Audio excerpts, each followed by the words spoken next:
Muy buenos días, muy buenas tardes a todos y a todas quienes nos acompañan el día de hoy. Muy buenos días a quienes están desde el hemisferio americano y muy buenas tardes a quienes nos siguen desde Europa. El día de hoy iniciamos el último día de las Jornadas Internacionales de Ética Aplicada con la mesa final, la mesa de bioética, donde van a compartir con nosotros tres expositores que nos van a acompañar en el recorrido por las temáticas referentes a estos problemas que tienen que ver con la bioética, que en un principio uno podría plantearse que tienen que ver principalmente con la intervención desde la medicina, ¿no? hacia los cuerpos humanos, de animales humanos. Sin embargo, ellos mismos nos van a ir iluminando respecto de hasta qué punto esto es en realidad una temática harto más transversal y harto más, de mayor alcance a lo que uno podría inicialmente pensar, ¿no? Entonces, reitero mi bienvenida también a quienes nos siguen desde la televisión. Antes de darle las instrucciones técnicas, no quiero dejar pasar este momento sin agradecer a José Luis Ventura, quien también forma parte del comité organizador de las jornadas. Nos hemos presentado todos quienes estamos aquí en la transmisión, pero la verdad es que sin el aporte de él no habría sido posible todo el tras bambalinas, ¿no? que tiene que ver con la tecnología de estas jornadas y respecto de lo cual él ha sido un gran aporte. Así que vayan los saludos a José Luis Ventura. Les recuerdo que los micrófonos y las cámaras deben permanecer cerrados a menos que les pidamos que los abran, que probablemente puede ocurrir al final. Que las preguntas deben hacerlas en el chat. Intenten por favor hacerlas breves a fin de que podamos darle respuesta a la mayor cantidad posible, ojalá a todas. El turno de las preguntas viene después de las exposiciones, o sea, expone cada uno de los invitados y al final les hacemos las preguntas tal como lo hemos venido haciendo en los últimos 2 días. Y finalmente, bueno, no es el caso, pero las mesas se inician a la hora prevista, independiente de si terminamos antes o después, ¿sí? Les recuerdo que pueden ver esta transmisión en vivo por el canal de YouTube de la Facultad de Filosofía y Humanidades de la Universidad de Chile y las pantallas de la red de televisión de las Universidades del Estado de Chile, USTV, a través del canal 14.4 de televisión digital en Santiago, por el cable operador Sapin TV en el canal 136 y en la web USTV. También puedes vernos por el Facebook de Filosofía y el de CDA. Mi nombre es Andrea Hidalgo y saludo también a Blanca Rodríguez y a Daniela Alegría, parte del comité organizador que nos acompaña el día de hoy. Vamos a dar inicio entonces a la mesa de bioética con nuestro primer expositor, Pablo García Barranquero. Pablo, ¿puedes saludarnos para comprobar tu micrófono? Hola, muy Salúdanos con buenas. micrófono. Hola, perfecto. Te vemos y te escuchamos. Pablo es investigador postdoctoral bajo el programa Margarita Salas en el Departamento de Filosofía de la Universidad de Granada. Previamente ha realizado varias estancias de investigación, Research Unit of Philosophy of Science and Human Development en Università Campus Biomédico de Roma en el 2021, Departamento de Lógica, Historia y Filosofía de la Ciencia en la UNED en 2019, UNC Department of Social Medicine en 2018 y The School of History, Philosophy, Political Science and International Relations in Victoria University of Wellington, 2017. Su área de especialización es la filosofía de la medicina y actualmente está reflexionando sobre el envejecimiento biológico y las posibilidades de mejora en debates transhumanistas. Hoy nos va a ofrecer el tema ¿es el envejecimiento reparable como una máquina? Pablo, son las 10:05, tienes 20 minutos, te voy a ir avisando por el chat cuando vaya avanzando el tiempo, ¿sí? Vale, Bienvenido, te escuchamos. vale, muchísimas gracias. Voy a compartir pantalla a ver si me dicen si se ve bien. Vale. Pues en primer lugar quería agradecer a mi amiga Blanca Rodríguez que me invitase a dar esta charla. Lo que vengo aquí a comentar es un trabajo que, bueno, ahora mismo se está evaluando en una revista, pero quería un poco saber vuestra opinión, que escribí en mi primera postdoc en Roma, como ha citado la compañera, junto a Marta Bertolaso, quien fue mi supervisora en esa época. realmente en los últimos años, principalmente ya de los 2000 hacia acá, ha habido un debate tanto científico como filosófico bastante profundo en el que se está mostrando cómo la posibilidad de curar el envejecimiento está sobre la mesa y esto está derivando muchísimas preocupaciones, ilusiones por parte ya no solo de la comunidad científica, sino también del público más amplio. Y es que desde hace un par de décadas, algunos de los gerontólogos más conocidos, como puede ser Aubrey de Grey, de quien tenéis ahí una cita, ya están un poco advirtiendo el futuro que tendremos mañana, tal como ilustra esta frase que es tan conocida en la literatura, de que la primera persona que vivirá un milenio ya ha nacido, ¿no? Esto pues un poco nos muestra que ellos consideran que la esperanza de vida, que tanto ha aumentado sobre todo en las 2 últimas décadas y a través de la inserción únicamente de antibióticos, de medidas de higiene, de la utilización de diferentes medicamentos, nos ha permitido tener una vida bastante más larga y saludable en la actualidad, pero que no debemos quedarnos aquí, ya que un futuro con una vida mucho más extendida y sin enfermedades pues está a la vuelta de la esquina, ¿no? Y es que principalmente ellos sostienen que algo que es bastante compartido por muchos estudiosos, que si bien es cierto que cada vez le hemos ganado tiempo y tiempo de calidad a nuestra existencia, no debemos dejar pasar la oportunidad de señalar que el periodo final de la vida, esos últimos años de decrepitud, fragilidad, vulnerabilidad, desde un punto de vista físico, cada vez son más amplios. Entonces debemos intentar detener esto en pos de tener una existencia mucho más completa, más digna, en la que podamos realizar desde un punto de vista humano un proyecto significativo y que no sea una cortapisa a la salud para alcanzar todas aquellas metas y logros que queremos ponernos, ¿no? Entonces, ellos creen que debemos apostar fuertemente por aquellos proyectos de investigación que están enfocados en el rejuvenecimiento. Aquí abro un breve paréntesis porque para estos autores no sería únicamente válido el hecho de retrasar o de eliminar por completo el envejecimiento, sino que deberíamos intentar de mantener ese periodo de entre 20 y 30 años donde se supone que estamos en las mejores condiciones físicas y mentales, aunque bueno, esto puede tener muchísima discusión, para siempre. Eso sería la idea. Es como no simplemente pararlo, sino hacer que las manecillas de los relojes biológicos volviesen hacia atrás, ¿no? Para ello, aunque no voy a entrar por razones de tiempo, existen 7 daños celulares con 7 vías de reparación que si los vamos haciendo continuamente podremos ir consiguiendo que el organismo se mantenga en esa condición, ¿no? Bueno, perdona, que era la siguiente. Y es que ellos, aquí lo he señalado, consideran en un primer nivel que si bien todavía no podemos tener esas terapias, con una mayor financiación, mostrando al público cómo es un camino que se debería un poco apostar por él, etcétera, podremos ir desarrollando algunas intervenciones que, aunque no sean definitivas, permitirían añadir más vida saludable del tiempo que va pasando. Entonces, siempre vamos a, y esto es algo muy típico del transhumanismo, por ejemplo, que también habló Antonio Diegue en su momento, ir mejorando las intervenciones hasta que llegue un momento que tengamos unas definitivas que nos permitan lograr pues, el objetivo que teníamos previamente.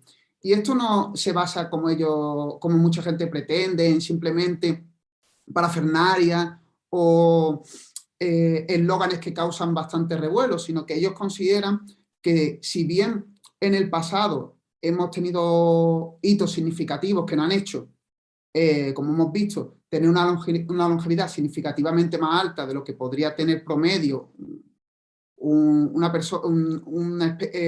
miembro de nuestra especie, ¿qué podríamos esperar si la ciencia y la tecnología está mucho más refinada, tenemos mejores vías de intervención y es que además somos capaces de adentrarnos en el envejecimiento en sí mismo. Como he dicho previamente, todos aquellos hitos que habíamos utilizado en el pasado, como los antibióticos, la higiene, la utilización imaginaria al final de la vida de bastones, de sillas, realmente son periféricos al problema biológico per se.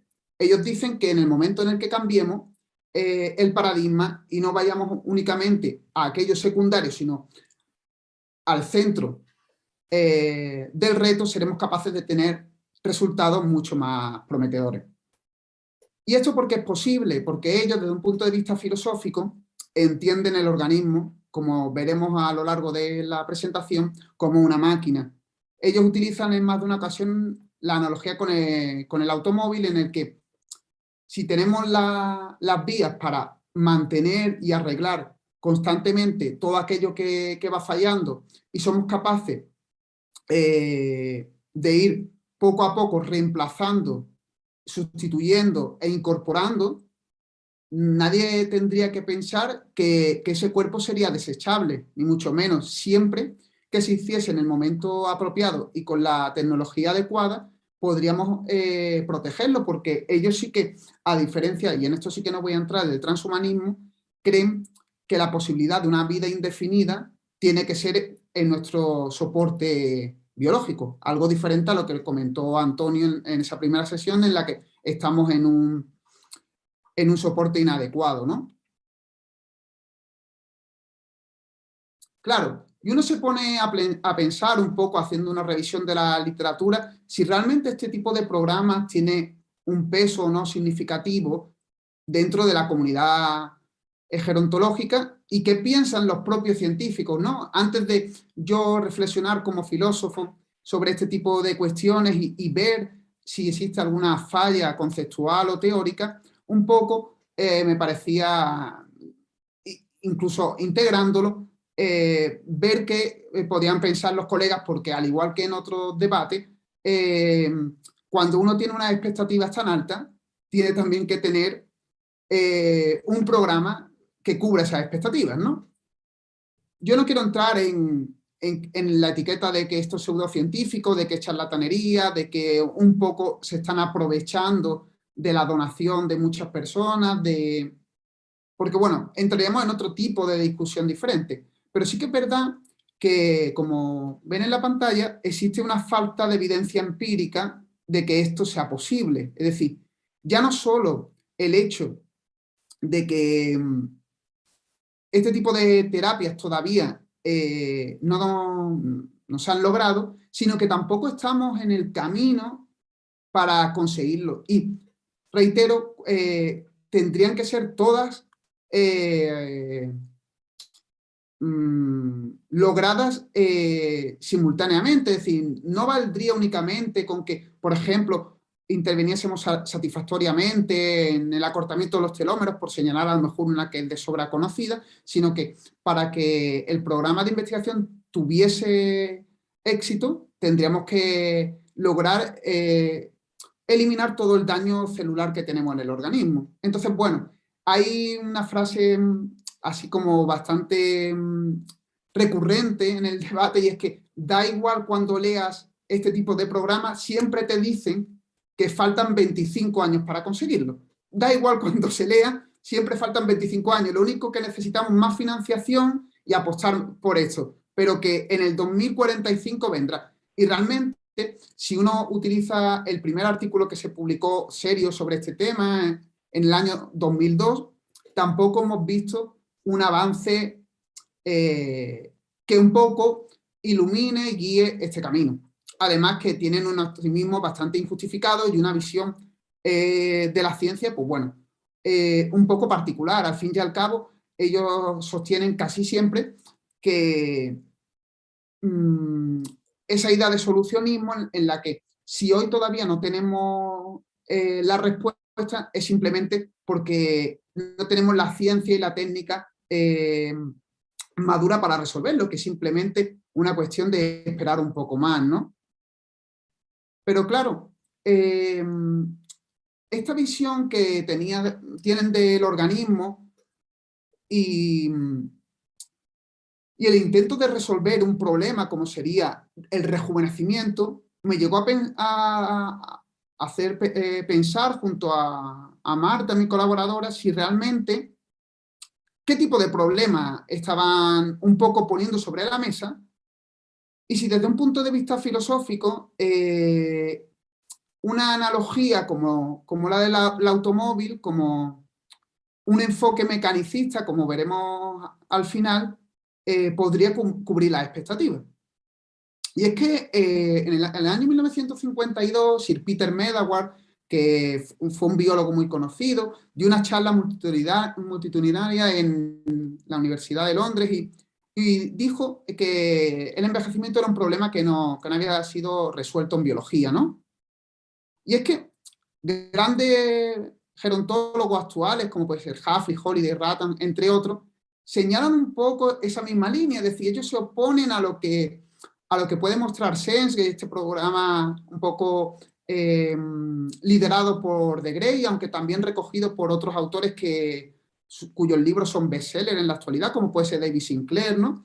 Y es que es cierto que cada vez tenemos un mayor conocimiento de las causas, de los mecanismos, de los efectos, e incluso hay intervenciones biomédicas y terapias que pueden ser moderadamente exitosas, pero ellos no consideran que haya más luces que sombras, sino simplemente que la comprensión que tenemos y en el futuro la intervención cada vez puede ser más prometedora, entendiendo también que ellos tienen otro tipo de metas diferentes, ¿no? O sea, hablando en una terminología kuhniana que después retomaré, la meta de investigación es totalmente diferente a la par que en muchos puntos son inconmensurables cuando hablan de este tema, ¿no? Y es que David Barnard fue otro autor que señaló un poco la problemática que tendría conceptualizar el envejecimiento como un problema y no más bien como un misterio, es decir, en el sentido en el que no podemos tener una solución única, que parece lo que defienden estos autores, es decir, existe un set de terapias y si las cumplimos, pues conseguiremos el rejuvenecimiento. Eso parece un poco pernicioso y nos llega a hacer pensar la naturaleza de que es un problema. Y en filosofía de la ciencia, yo utilicé la idea de Ania Putinsky, que no sé si os sonará, fue premio Lakatos el año pasado por un libro que tiene Finding Order in the Disorder, en el que hace un análisis muy similar sobre el cáncer. Y es que para ella el cáncer no es un problema que tenga únicamente una solución, como podría ser otros grandes retos que tiene la humanidad por delante. Sí que pueden existir curas, como ella lo llama, en relación a una cura universal contra el cáncer, en el sentido en el que tenemos cada vez mejores test diagnósticos, tenemos pruebas con los pacientes que dan resultados pues mucho más elaborados o incluso tenemos tratamientos preventivos, paliativos, curativos. Por supuesto, de eso no cabe la menor duda, pero el hecho de intentar mostrar que existe una cura contra el cáncer, ella lo ve un poco simple en el sentido de la complejidad biológica que tiene un proceso como ese. Existen diferentes tipos de cánceres, cada persona los desarrolla de una 5 forma. minutos, Pablo. Vale, y bueno, yo lo retomo y lo aplico en el caso del envejecimiento. Cito a Nicholas Eiger, que fue mi supervisor en Nueva Zelanda, y justamente él dice, es que ellos están buscando una fuente de eterna juventud con una simple intervención, ¿no? Y es que si se ve el programa punto por punto, nos daremos cuenta que ellos defienden un programa bastante básico de lo que sería el mecanismo en filosofía de la ciencia. De sobra en muchos puntos superado, muy discutido, ya que, como se ve aquí, ellos utilizan un lenguaje con términos muy específicos, que son típicos como máquina, como programa, utilizan la metáfora del automóvil como un recurso únicamente para mostrar cómo si se hace ese tipo de proyecto hay un resultado, muestran cómo que cada parte, si se va arreglando, si se va sustituyendo, continúa funcionando correctamente, además de que tienen obviamente un reduccionismo bastante evidente desde un punto de vista ontológico y epistémico. Y es que, y con esto me gustaría terminar, siento haber corrido mucho, pero bueno, el tiempo es el que tenemos. Si ellos defienden un mecanismo, el rejuvenecimiento como tal no es posible. Y esto es lo que nuestra pequeña aportación en este debate, y es que influye decisivamente en las premisas propias que tiene este proyecto. Si uno se compromete con un enfoque mecanicista, el envejecimiento como mucho se podría llegar a detener. Dicho rápidamente, utilizando un lenguaje coloquial, como no hay ningún coche que pueda vivir para siempre. Entonces, claro, aquí se muestra que o bien la meta que ellos tienen, el rejuvenecimiento, no es posible con ese set de terapias que todo hace indicar que defienden un mecanismo clarísimo, o bien si dicen, no, es que nosotros lo que queremos es el rejuvenecimiento, porque al fin y al cabo lo que deseamos es vivir casi eternamente con una condición de 30 años. Imaginaos. Pues entonces los tratamientos, ese set de tratamientos que ellos proponen no es satisfactorio. Entonces, hay una ambivalencia en el sentido en el que o bien la meta o bien las vías no conducen hacia lo que ellos pretenden. Y es que, siguiendo a Michael Hoskeller, ellos no intentan preservar la vida, que eso sí que podría tener cierto sentido en un programa mecanicista, sino que lo que quieren es preservar y restaurar la etapa juvenil. Entonces, claro, uno se pregunta si no sería necesario algún tipo de intervención, incluso pensando en debates transhumanistas sí que podría tener sentido. Pero claro, como ellos se quieren alojar en el cuerpo, algo distinto, pues no sabemos si va a ser suficiente.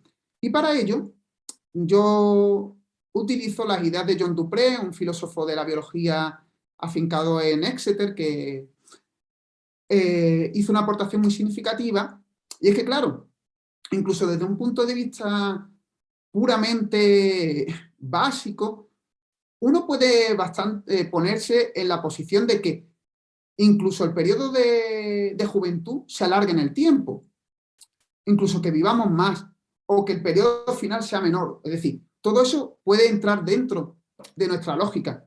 Pero él se pregunta, ¿cómo vamos a encapsular, dice, ¿no? O capturar la juventud como si ese periodo fuese una esencia estática, atemporal, sin límites, que podemos continuar en el tiempo sin que no influya nada más, sino que únicamente por ese tipo de terapia tenga todo el mundo una condición como la que tengo yo, que tengo 31 años. Es bastante complicado, ¿no? Es mucho, y hay una brecha muy significativa entre lo que sería añadir vida gradualmente, como otros autores señalan, y persistir para siempre. Esa idea de persistir para siempre, como dice Dupré, es bastante difícil de sostener. Es más, él utiliza cuando habla de este tema el ejemplo del Valle de Waddington, que se utiliza mucho en temas de epigenética, cuando aparece en la ladera una bola y dice, al final, en algún momento la bola va a tener que caer, ¿no? Es decir, entonces, claro, yo pongo sobre la mesa de que si bien es el programa que está teniendo mucha más repercusión mediática, porque claro, no es lo mismo vender a un público amplio que vamos a encontrar en 20 años la cura del envejecimiento, a mostrar que quizá interviniendo en telómeros y lo que tenemos en modelos animales, pues nos puede hacer ganar un 10% más del periodo saludable. Claro, no tiene el mismo poder y, claro, yo lo que un poco muestro es que desde un punto de vista teórico, más allá de las críticas que se ha hecho en ciencia, tampoco es un programa muy robusto, ¿no? Y esto nos debería poner por delante la necesidad de un poco mostrar si existen alternativas mucho más válidas y que lógicamente pues sean más profundas que esta. Y nada más, aquí termino, espero no haberme pasado, siento haber corrido mucho, pero bueno, podemos seguir en el apartado de preguntas hablando. En la pausa del café seguimos. Eso es. Gracias, Pablo. Qué Nada, interesante la postura que nos entregas. Más allá de su factibilidad, me hizo pensar porque un poco nos situamos en los extremos lógicos de las posibilidades. Imaginémonos si fuera realmente posible esto. Me hizo pensar en hasta qué punto esto se contradice o se contradeciría con, o tendría que ir junto con el tema de la necesidad del control de la natalidad. Casi que una planificación centralizada en ese sentido. vale, Yo vale. Pues si me leí quieres un... lo hablamos después en Sí, las preguntas. sí, sí, Vale. claro, mira, me leí un cuento de ciencia ficción donde la gente ya se mantenía joven para siempre y no podía morir, y el protagonista era un policía que se dedicaba a perseguir a las personas que ilegalmente tenían hijos, porque era Vale. considerado algo obsceno. Bueno, cada vez que alguien moría había que reemplazarlo solo si moría, porque ya nadie moría. Bien, Vale. para reflexionar. Muchas Gracias, Pablo. Ya están llegando algunas preguntas, las vamos a leer al final. Eh, Álvaro González, por ahí, si nos estás escuchando, me parece que hay gente que puede estar pidiendo la entrada ahora porque no les había llegado el link. Si puedes observar eso por ahí, te lo agradezco mucho. Bueno, le vamos a dar la bienvenida a nuestro segundo ponente. Roberto, ¿estás por ahí? ¿Puedes saludar para estar seguros de que te escuchamos? Sí, ok. Buenos días a Hola, todos. hola, buenos días y buenas tardes. Roberto nos va a hablar hoy día de las 3 éticas aplicadas. El profesor Campos posee una formación inicial en ciencias, ingeniería y educación.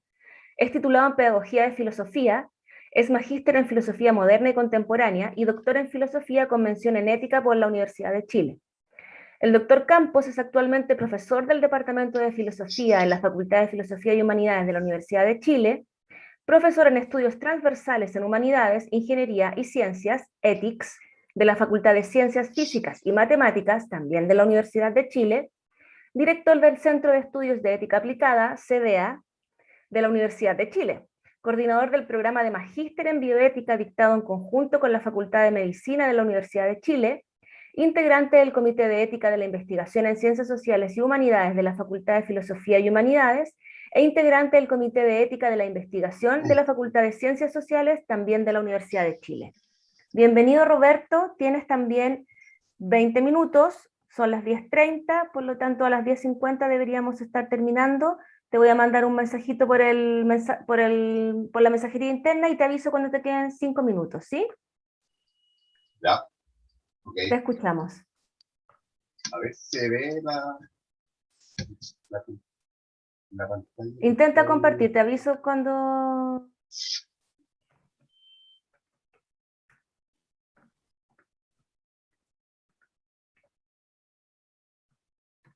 ¿Se ve? No, todavía no.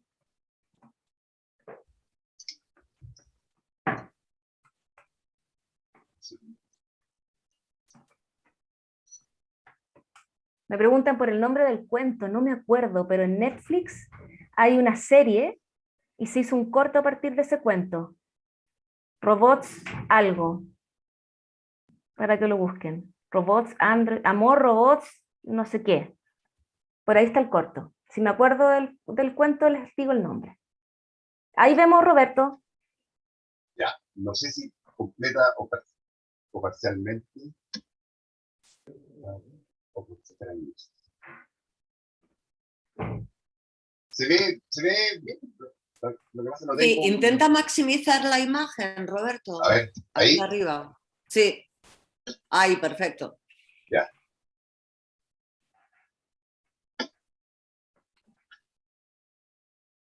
Sí, ahí queda mejor.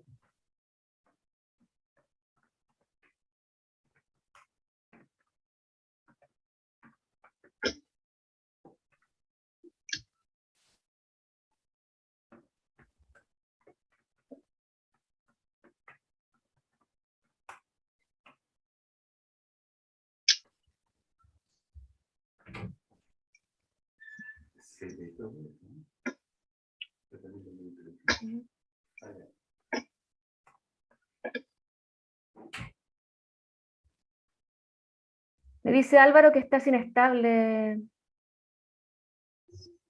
Roberto. La conexión, Ujú.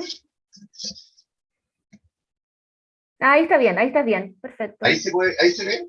Sí. Sí, yo veo, La verdad pero que no tengo un feedback de esto, pero Sí, sí, se ve bien, Roberto. ya. Bueno, vamos, mira, vamos a... la verdad es que también, así como se ha mostrado en otras presentaciones, también es un trabajo en progreso, pero sin embargo tiene quizá un alcance un poco más, más global, digamos, en que algunas de las cosas que ya se han mostrado, digamos, que guardan relación con temas como más específicos. Lo que me interesa abordar hoy día es una especie de interpretación acerca de qué tipo de ética aplicada es aquella en la que estamos hoy día nosotros discutiendo, cuál es el ámbito de estas discusiones, qué tipo eh, qué tipo de espíritu mueve a la ética aplicada, digamos, hoy día frente a los problemas que enfrenta y trata. Es que no puedo cambiar la diapo ahora.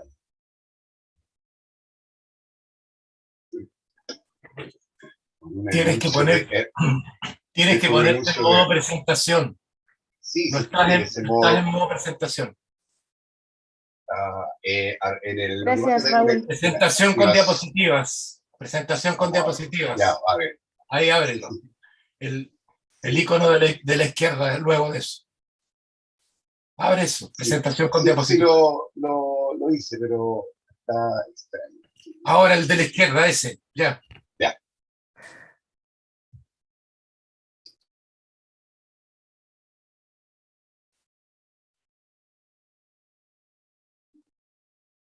Y simplemente poner, ahí estamos, parece.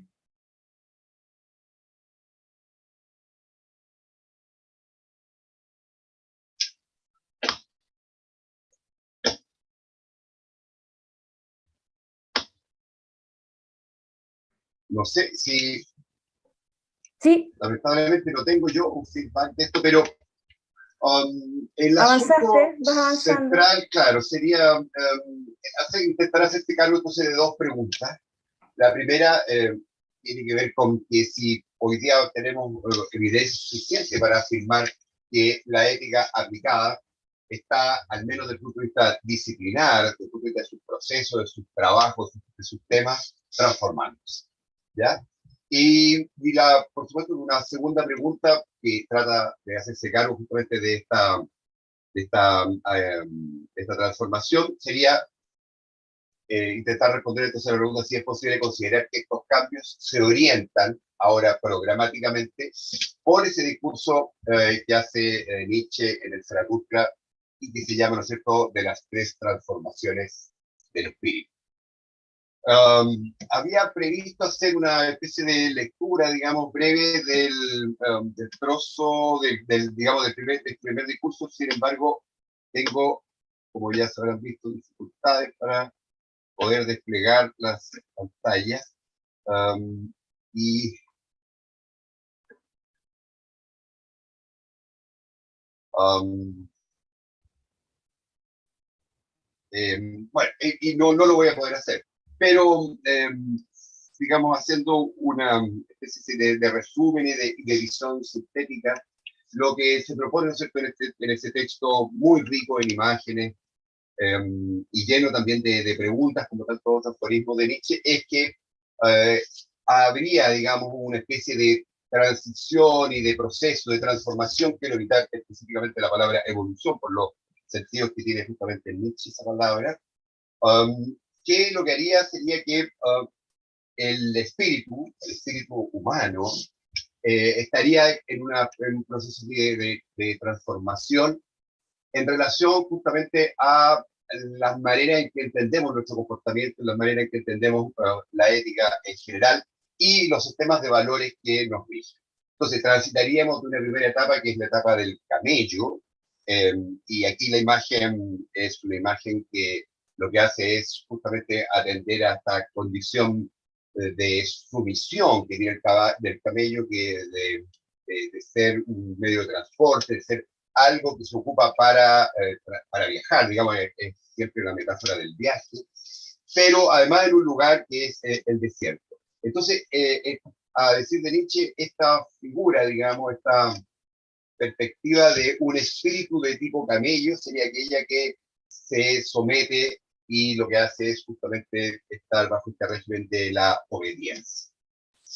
A esta primera etapa del camello le sucedería una siguiente, que es la del león, y que recoge justamente en su propia figura algunos de los aspectos como característicos de lo que significa esta de ser un león, que tiene que ver justamente con querer, digamos. Se expresa en esta figura la idea de tomar dominio acerca de lo que se es y expresarlo a través de, ¿cierto?, la posición de un yo quiero.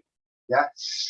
Hay una discusión ahí que plantea Nietzsche también con una especie así como de figura también teratológica, podríamos decir, como muchas de las que estamos ahora viendo, y que guarda relación con la discusión que se sostiene o el desafío que le plantea justamente la idea, digamos, encarnada de los valores antiguos a través de la imagen de un dragón. Esta situación, sin embargo, o esta segunda etapa, tiene tercera, una tercera transformación en lo que Nietzsche denomina, ¿no es cierto?, el niño. Entonces, de lo que estamos hablando es que, claro, se hace una explicación de una serie de transformaciones que van desde el camello al león y finalmente al niño. Y por niño, Nietzsche recoge aquí, bueno, muchas, digamos, de las imágenes que se ha tenido tradicionalmente, además en la propia filosofía, acerca de lo que significa la presencia, pero también la empatía, lo que se dice ahí, lo que se llama el decir sí, ¿no es cierto?, que tiene al destino, al transcurso del tiempo, a los eventos, etcétera, y que estaría dado por esta figura, sobre todo libre de pecados, o sea, libre de temores y de miedos, esa figura de la inocencia que tendría el niño. Este, muy a grosso modo, ¿cierto?, correspondería al contenido, podríamos decir así, como genealógico que tiene este primer discurso del Zaratustra. Y la idea es intentar ahora visualizar esa misma transición, ¿cierto?, que se ve que se ve reflejado en esas figuras, a al modo en que la ética aplicada se ha instalado desde ya más de medio siglo, y el devenir que ella ha tenido, sobre todo en el proceso de justamente realizar su función más específica, que es la de atender a problemas puntuales. Y que la propuesta aquí sería entenderlo además como una transición en la cual esos problemas puntuales se nos han ido, o se le ha ido planteando, digamos, la ética aplicada desde estas caracteriologías, que son las que antes describí. Uno podría, entonces, en ese contexto se podría muy bien plantear que desde su nacimiento, ¿cierto?, la ética aplicada, sobre todo entendida como bioética o como ética de los negocios, ética de las profesiones, toda esa primera ética, también una ética ambiental, toda esa primera dimensión que tiene los temas éticos, y que la ética aplicada los reconduce justamente a un diálogo profundo, pero también a una manera de entender cómo responder a ello, qué tipo de acción se debe tomar frente a ello. Uno podría, de algún modo, imaginarlo al interior entonces de este proceso de transformación. Y la apuesta que traigo y que me he, digamos, hecho así como para ser justamente discutida y meditada, tiene que ver con que si esa primera escena inicial de la ética aplicada está en una de estas tres posiciones o de estos tres tipos de carácter. Y bueno, la apuesta aquí sería decir que efectivamente hay un sentido inicial para este inicio de la ética aplicada y que uno la podría ver reflejada justamente en esta imagen del león. Habría en la ética aplicada una especie de giro respecto de los modos en que se había tradicionalmente visto los problemas, sobre todo digamos, del mundo real, por parte de la ética, de la ética tradicional, que podría ser entonces ahora entendida como una ética más bien con una caracteriología semejante a la que se ve en la descripción que se hace del camino. Sin embargo, uno también podría pensar que otros tipos de problemas que paulatinamente la ética aplicada se ha ido haciendo cargo, traen consigo otros tipos también de desafíos, otros tipos de transformaciones. Y pudiese pensarse que asuntos como los que estas mismas jornadas han traído aquí a colación, que han transitado desde los problemas del transhumanismo a problemas vinculados con las neurociencias, al menos de lo que se mostró en la primera parte, así como lo que hoy día nos acaba de mostrar el colega en relación al tema del envejecimiento, y otros que también han aparecido aquí, lo referido, por ejemplo, al tema de la ética de la inteligencia artificial, la ética de los datos. Claro, nos van poniendo como en una dimensión en la cual los procesos y los trámites que habíamos llevado a cabo orientados inicialmente por estos marcos que estaban dados por la bioética, la ética de los negocios y la ética ambiental, ahora eran de otro tipo.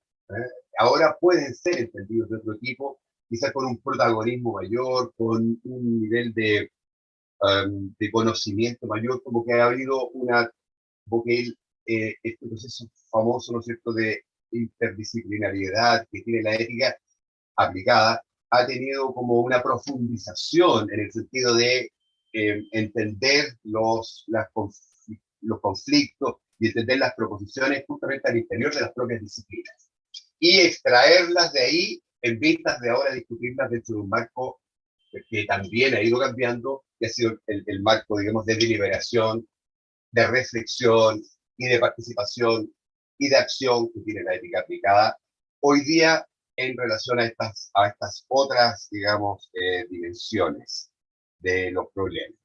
Entonces, claro, ahora, la pregunta sería si este tipo de desafíos lo que hace es generar una transformación también en el modo en que debemos enfrentar con con un tipo de espíritu, digamos, diferente a cómo habían sido vistos los problemas iniciales de la ética aplicada. Es probable que uno lo que diga es que quizás no hemos salido todavía de la escena del león, estemos todavía en una escena donde lo que hacemos es rugir, reclamar de algún modo un estado de las cosas sobre las cuales, claro, nuestra participación es bastante limitada. La injerencia que tiene el acompañar hoy día procesos muy interesantes y muy decisivos, como son, por ejemplo, los procesos de desarrollo de la investigación, a través de este marco tremendo que es el de la ética de la investigación científica, sin duda que constituye un avance significativo, pero no está, digamos, en una dimensión en la cual los eventos que de ahí se van a desencadenar sean posibles, digamos, de visualizar completamente antes y de entregar finalmente ciertas recomendaciones o procesos de acción para atenuar los eventuales, por ejemplo, riesgos en que eso lo pueda traer. Y en ese contexto es que en la imagen que aquí muestro, claro, cada uno, digamos, de estos nuevos contextos de trabajo de la ética aplicada que de por sí son extremadamente complejos, en tanto disciplinas que en muchos casos también son interdisciplinarias, puede generar quizás otro tipo de reacción de parte de esta segunda etapa de la que estábamos hablando, que tiene que ver con esta caracterología de León. Quizás no solo se queda hoy día la ética aplicada asumiendo estos temas que estoy aquí mostrando desde una dimensión solamente de reclamo, de exigencia, de recriminación, ¿no? Sino que más bien entendiendo que las posibilidades reales de acción más bien tienen que ver con la participación en esos procesos. Un enfoque que me ha parecido que hoy día, Roberto, al 5 menos el día minutos. anterior, sí, que el martes vimos reflejado tanto en la exposición de Diego como de Manuel, era, claro, acercarse a esta frontera más bien desde una perspectiva precautoria, asumiendo justamente quizá los discursos sobremanera conservadores y que tienen que ver con, ¿no es cierto?, con los potenciales riesgos y las responsabilidades que tienen ellos comprometidos. Y entonces verlo más bien desde una perspectiva de diseño, ¿sí? Como una ética aplicada, dispuesta al diseño de los productos de la tecnología, de los productos de la ciencia. En ese sentido, entrar en una etapa preliminar, entrar en una condición en la cual los eventos y el desarrollo, digamos, de las transformaciones, que dicho sea de paso, las consideramos hoy día de tipo disruptivas, o sea, de no solamente que generan transformaciones, sino que esas mismas transformaciones al mismo tiempo se transforman en nuevos paradigmas para reentender los problemas anteriores y además visualizar nuevas soluciones. En ese contexto es que, claro, pareciera ser que una especie de león más sofisticado lo que haría sería entonces participar del diseño y de, ¿no es cierto?, la creación de estas tecnologías. No creo que podamos hablar todavía de una especie de, ¿no es cierto?, de ética aplicada con un carácter de niño, ¿cierto?, de inocencia, además de otros niveles de riesgo y sobre todo de creación. Quizá el mensaje más potente que guarda justamente el discurso que venimos comentando de Zaratustra sea el de el enfrentamiento con los valores, ¿cierto?, con el sistema de valores que está sosteniendo nuestras apreciaciones, pero también generando intervención en la realidad. O sea, también hay que considerar un sentido y una especie de tabla de valores, como señala tantas veces, que venga, ¿no es cierto?, producido desde el lugar donde estas tecnologías van a ser desarrolladas. En ese sentido, claro, el trabajo de esta ética aplicada, que ya no solamente ruge, sino que también piensa y co-construye la realidad, iría indicada entonces por esta perspectiva más bien de desarrollo de valores, que lo que haga sea orientar la construcción y digamos, el desarrollo también de la ciencia y la tecnología en nuestro mundo. Queda entonces por ver si en última instancia, así como termina medio enigmáticamente ese discurso, refiriendo a que después de todas estas transformaciones, Zaratustra vuelve a una ciudad que se llama la ciudad de la vaca multicolor, si es que a lo mejor a lo que tenemos que ir enfrentándonos cada vez más en el desarrollo de la ética aplicada, sea más bien hacia una ética aplicada multicolor. Muchas gracias. Y disculpen la presentación que no la pude desarrollar. Gracias, Roberto. ¿Podrías? Yo por lo menos no escuché la última frase. Hacia una ética aplicada y se cortó. ¿Podrías repetir en la frase final? Multicolor. Siguiendo, digamos, Multicolor. con la imagen, claro, siguiendo con la imagen de tan enigmática que pone ahí Nietzsche. Se podrían aludir a otras imágenes que también son, como por ejemplo la polifónica, que también guarda relación con esta, con esta, digamos, con esta multidimensionalidad que empieza a tener hoy día los desafíos. No, y crucial respecto de lo que estamos viviendo a nivel mundial y también en el caso de quienes nos acompañan desde Chile, porque una de las primeras preguntas tiene que ver con la historicidad de esta tabla de valores, ¿no? La ética universal tiene una historia asociada que la hace ser finalmente la ética occidental, con todos los pros y los contras que eso conlleva, y la incorporación de otras cosmovisiones tiene como desafío saber qué tan universal va a ser esa vaca multicolor, po, y cómo la incorporamos. Para muestra un botón, en Chile hay una ley que se llama Ley Pascua, que fue hace mucho tiempo instaurada en los años 60, que dice que la gente que vive en Rapa Nui tiene una cierta particularidad a la hora de ser juzgada. Y hace poco un hombre acusado de violación se quería acoger a la Ley Pascua para bajar su pena por haber violado a una mujer en atención a su marco cultural. Por supuesto que las mujeres feministas Rapa Nui se opusieron totalmente a eso, pero ahí se genera una polémica bien interesante respecto a la universalidad o no de la ética, ¿no? O su historicidad. Sandra Cáceres pregunta si es posible tener acceso al trabajo del profesor. Yo creo que sí, pero si lo pones en el chat, no, ayudas a los asistentes, Roberto, ¿sí? Muchas gracias por tu presentación. Ahora vamos a darle el pase a Rosana Triviño. Rosana, ¿puedes saludarnos para ver si te escuchamos bien? Sí, ¿me oís? Hola, Rosana. Sí, Hola. Buenas tardes, buenos días. Muy buenas tardes a todo el mundo. Voy a empezar haciendo algunas excusas. Dame un segundo, déjame presentarte.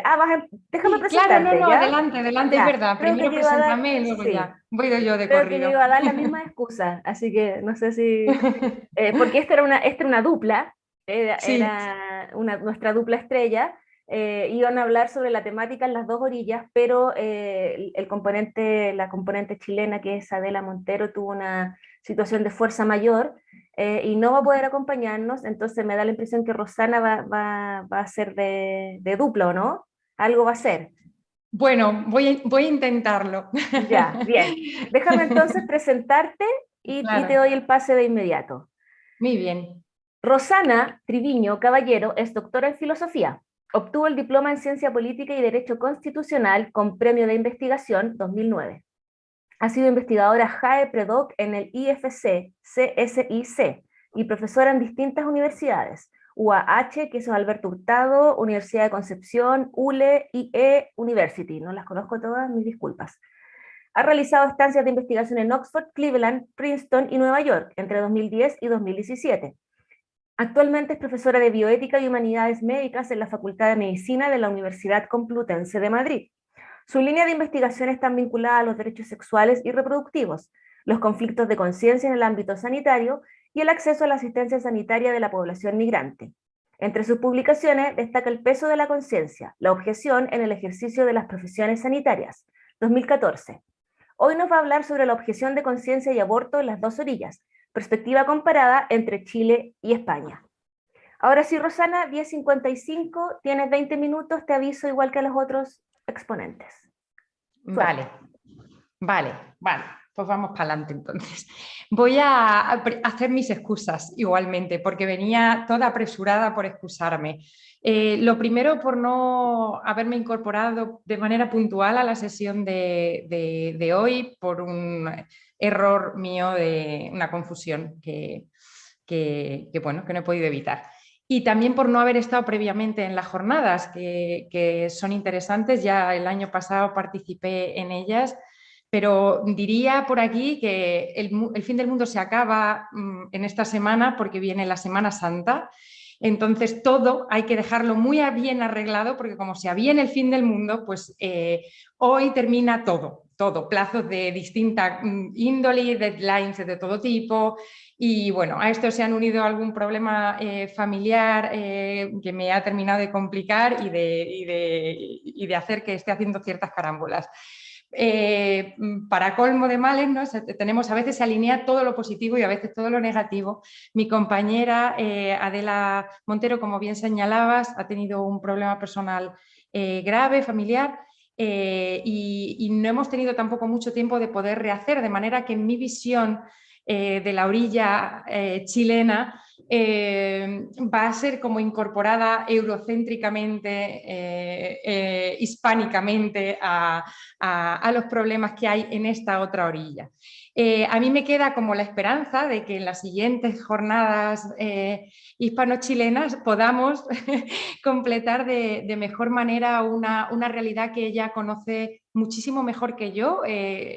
Para mí tuve la suerte de conocerla de su mano, y ojalá la próxima vez sea ella la que ocupe como este espacio, porque me temo que el tema seguirá siendo... seguirá teniendo vigencia en siguientes ediciones. Hasta aquí todas mis excusas. Y ahora los agradecimientos, ¿no? por poder compartir siquiera este rato con todas vosotras y vosotros. Para mí es de verdad un placer, y mi pena es no haber podido estar más presente. Entonces, efectivamente la idea era hacer una cosa comparada. Se va a quedar un poco más concentrado en los problemas que plantea la objeción de conciencia, en este caso en el aborto, en el contexto sanitario contemporáneo, ¿no? Entonces, para ponernos en situación, yo lo que había pensado es pues empezar con un escenario reciente que tuvo su repercusión mediática aquí en España, pero que puede tener elementos comunes seguramente con otros lugares del mundo, porque no solamente con Chile, sino con otros lugares donde el aborto es una práctica ya legalizada, pero donde la objeción de conciencia se convierte en una dificultad, ¿no? con bastante frecuencia. En septiembre del año pasado, una médica geriatra, Marta Vigara, que trabaja justamente además en el hospital universitario que es de referencia nuestro, ¿no? de la Facultad de Medicina, el Hospital San Carlos de Madrid, se vio obligada a acudir a una clínica privada para que le practicaran un aborto por una malformación fetal grave. O sea, ella quería ese embarazo, quería continuar con ese embarazo, pero se dio el caso de que tenía una malformación fetal. Antes de llegar a esto, ella, es geriatra en un hospital, pues dice, me voy al servicio, ¿no? De ginecología y obstetricia de mi hospital. Pero allí le notificaron que por motivos de conciencia no podían practicarle la interrupción de la gestación, porque allí todo el servicio objetaba, no realizaba abortos desde 2009 por motivos de conciencia, desde el momento en el que se escuchara y se detectara el latido fetal. Claro, esto la sorprendió enormemente porque es un hospital muy grande, ¿no? Es un servicio con muchísimos profesionales y se encontraba con un bloque. Ya me aclararon las personas que llevan los servicios jurídicos allí que estas objeciones se han ido haciendo individualmente, es decir, no es el servicio que hace como una objeción, como una declaración de que todo el servicio objeta, sino que cada uno de sus miembros ha ido puntualmente planteando la objeción. Esto me viene bien para enganchar uno de los problemas que sé que existen en Chile, que tienen que ver con las objeciones de conciencia más de carácter institucional. Allá lo que hay es un reconocimiento legal de que se puede hacer una objeción en nivel institucional, desde el nivel institucional. Está así reconocido en la ley, fue muy polémico, hubo mucha discusión. Allí es un problema grave porque muchas de las instituciones tienen adscripción religiosa, y entonces es una práctica que directamente no estaría permitida ni siquiera por profesionales que estarían dispuestos a hacerlo dentro de esas instituciones, porque hay una objeción superior, la institucional, que la ampara. No es el caso de España. Aquí haría una pequeña diferencia. Aquí no está reconocida la objeción de conciencia institucional, tampoco la colectiva, es decir, un determinado servicio al mando de alguien, no puede decir que enteramente objeta, pero sí la individual. De manera que hay como cierta trampa, ¿no? Diríamos que allí está reconocido abiertamente, es polémico, pero se sabe que es abiertamente. Aquí ocurre de facto, pero no hay un reconocimiento formal para ello. Retomando el caso que os compartía, el caso de Marta Vigara, tuvo una repercusión enorme y casi que dio lugar a un Me Too, ¿no? A propósito de las objeciones en distintos hospitales públicos, ¿no? Mujeres que no habían tenido pues, un buen abordaje o que de repente pues, se encontraban con estas dificultades y eran derivadas sistemáticamente a clínicas privadas, que es como realmente al final se hacen aquí las interrupciones del embarazo. De hecho, solamente el 15% de las interrupciones del embarazo a nivel nacional se hace en hospitales públicos, según los últimos datos recogidos, que son del año 20, y el resto se derivan a clínicas privadas. A esta comba o esta continuidad venía ya resonando un programa que tiene aquí bastante éxito, se llama Salvados, seguramente al público en España les suena. Se hizo un programa específico precisamente sobre este tipo de situaciones, sobre el obstáculo que suponían la objeción de conciencia en el caso de la región de Murcia, donde bueno, pues ocurrían cosas similares a las que os vengo relatando. Es decir, hay un conocimiento, con todo esto lo que quiero decir es que hay un conocimiento real, mediático, eminentemente mediático, de que aquí hay estos problemas. Sin embargo, bueno, pues a pesar de esto, no es fácil identificar el número de objetores, las razones que podrían tener esas personas para objetar, ni tiene esto un seguimiento institucional. Esto lo retomaré después, ¿no? Los ejemplos en realidad sirven como para mostrar, ¿no?, que en el contexto sanitario ha sido donde realmente ha habido esa explosión de problemas de la conciencia, ¿no? Bien vinculados al principio de la vida, bien ahora vinculados al final de la vida, en el caso de España por la regulación de la eutanasia, ¿no?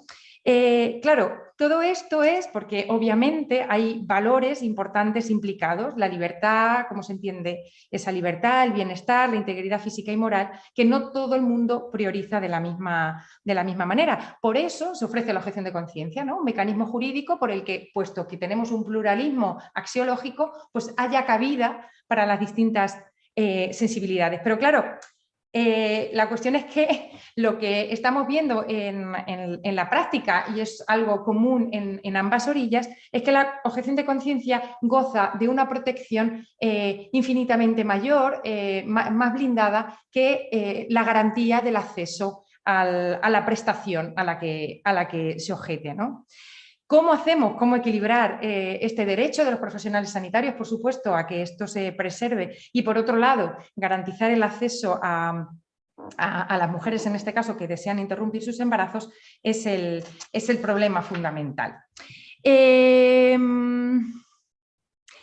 La idea, en principio, desde el punto de vista normativo, es que la objeción de conciencia sea un mecanismo de carácter puramente excepcional, es decir, está pensado para acomodar minorías. Si hay una ley democráticamente aprobada y aceptada que goza de respaldo social, lo lógico es que lo que se encontrarán serían, bueno, pues sectores minoritarios, incluso dentro del sector médico, que objetara, que fuera un mecanismo de excepcionalidad. Pero en la práctica lo que nos encontramos es que esa excepcionalidad realmente no es tal, ¿no?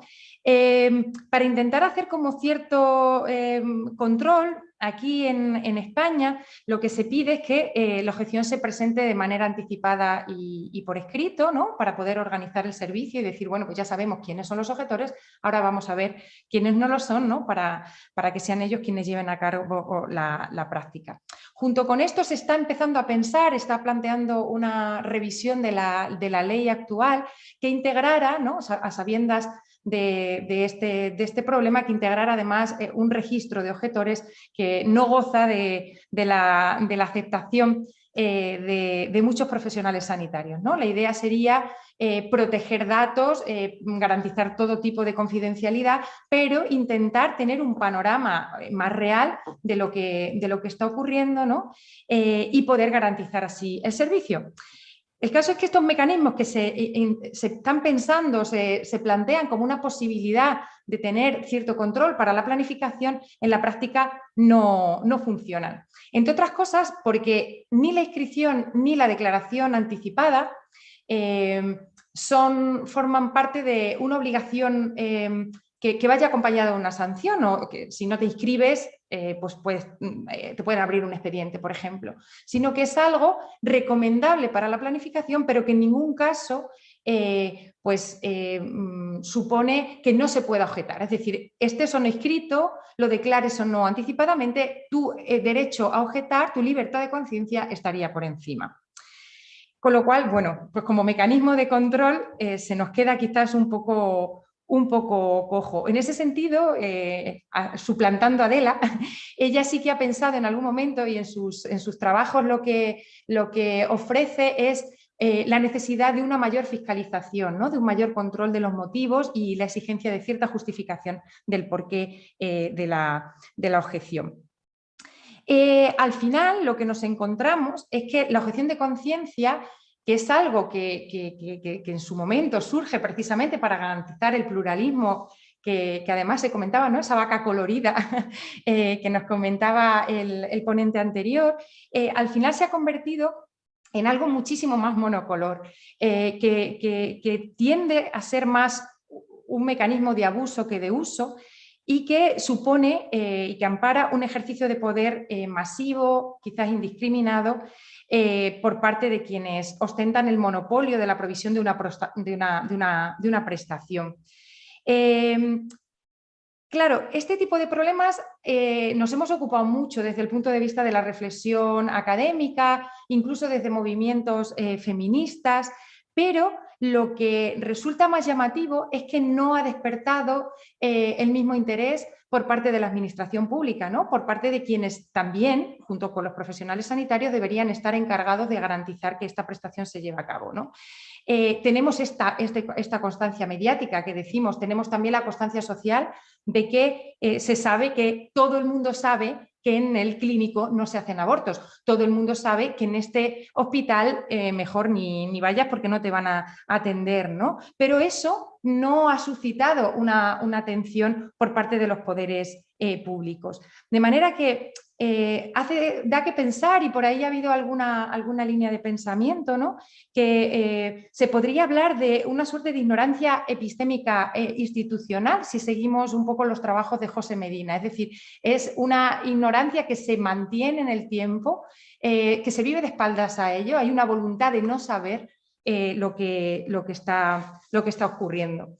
Cuando hubo este salto mediático de estos conocimientos, fue curioso porque hubo una reacción, curioso o no curioso, ¿no? No sé, esto lo podemos hablar después, pero hubo una reacción mediática, sobre todo por redes de Twitter, de algunas responsables de los ministerios de Igualdad, del Ministerio de Sanidad, diciendo, no, con esto hay que hacer algo, ¿no? Y resultaba un poco cínico como respuesta, porque esto no es algo nuevo.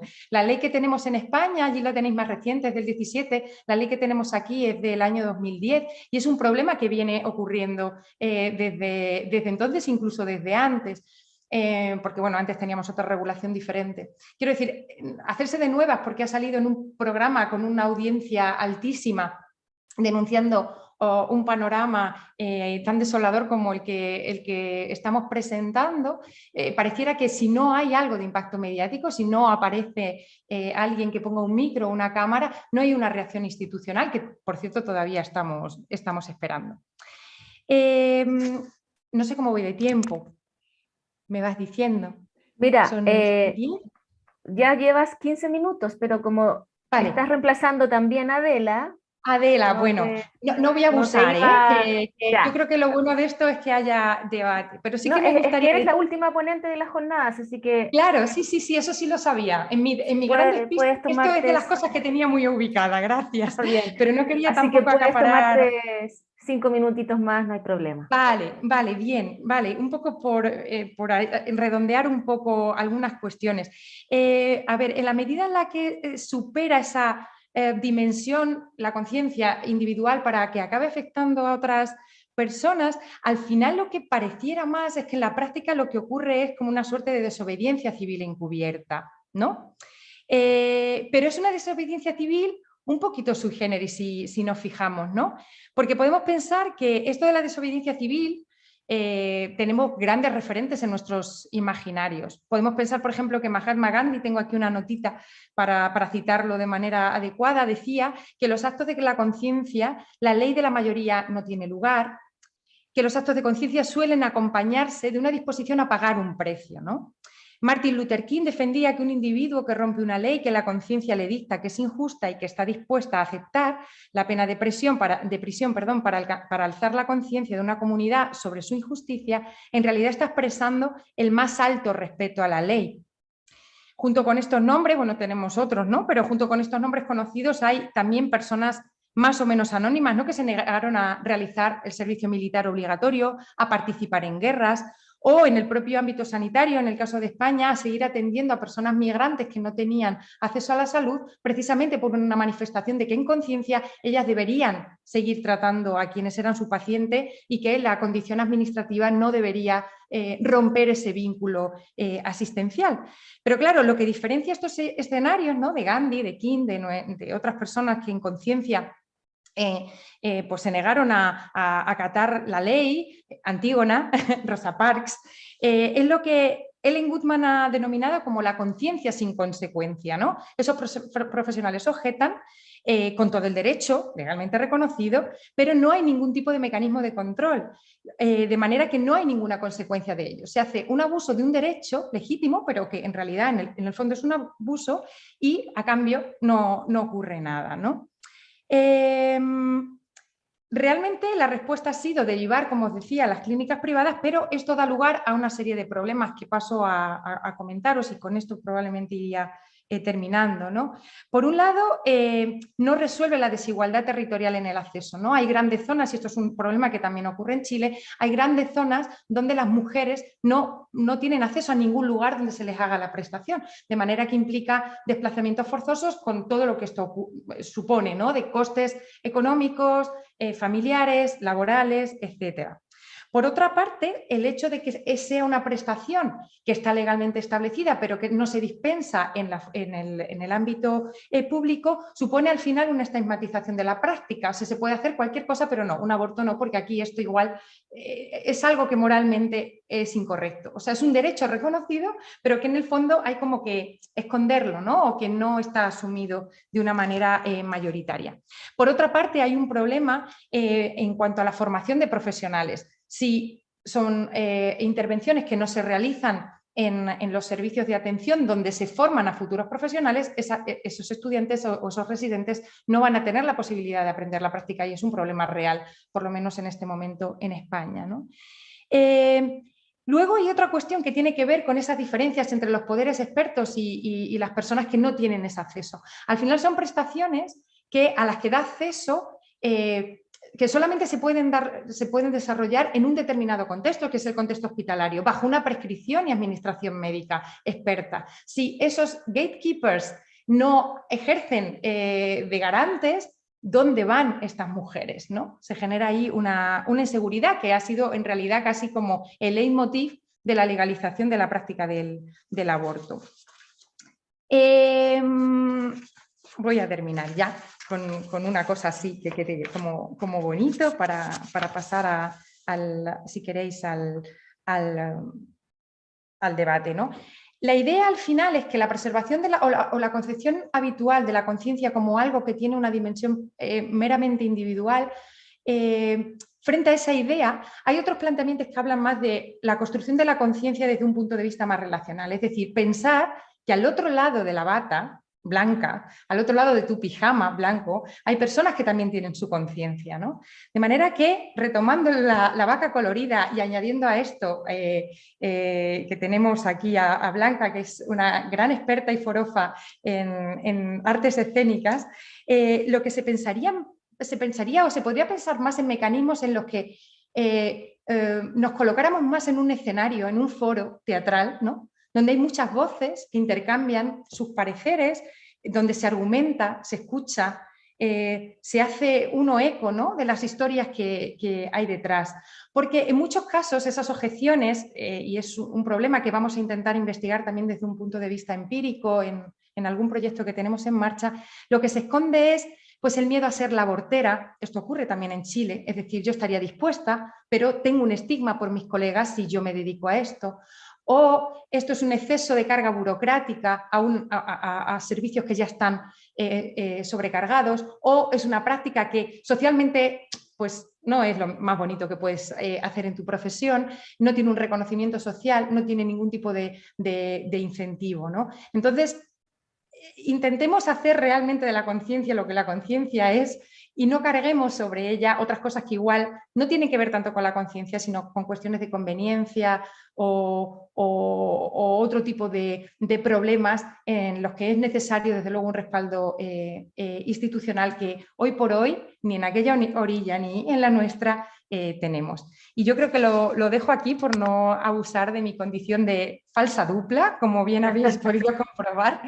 Y nada, bueno, pues muchas gracias por atender y pasamos al debate con mucho gusto. Gracias.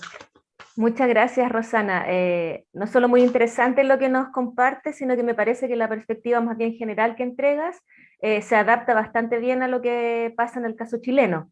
No sabría decirlo si también para el caso español, pero como tú eres la experta, pareciera ser que estamos más o menos en la misma dirección. ¿Hasta qué punto será una cuestión cultural? Me pregunto.